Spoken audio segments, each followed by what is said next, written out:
आपका भाषण बंद हो गया हो तो हम अपना उपदेश सुनाए आपको इसी में एक दृष्टांत है। तो ठाकुर जी कहते हाँ सुनाओ।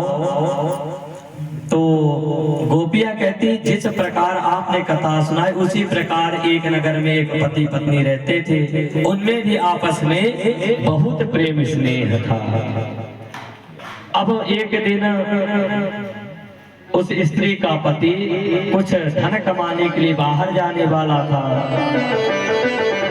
और जो ये स्त्री है तो बिना अपने पति को भोग लगाए प्रसाद तक ग्रहण नहीं करती थी।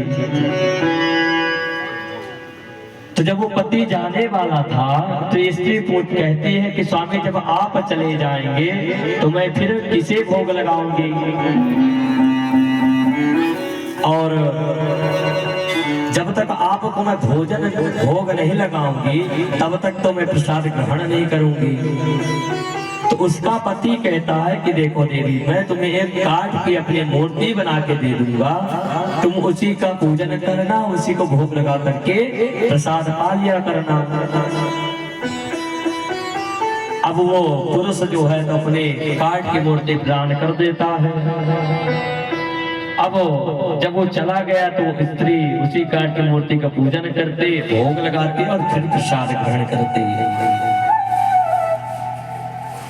अब एक दिन उसी प्रकार वो स्त्री उसी काठ की मूर्ति को भोग लगा रही थी, तो उसी समय उसका पति आ जाता है, बाहर खड़ा हो जाता है। और जब बाहर आके खड़ा हो जाता है तो गोपी मन में सोचने लग जाती है, वो आवाज देता है कि दरवाजा खोलो।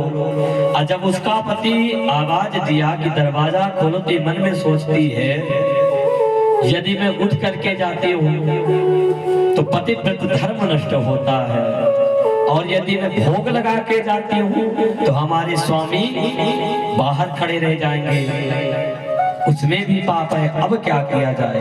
तो अब तुम ही बताओ मोहन कि उस समय उस स्त्री को क्या करना चाहिए।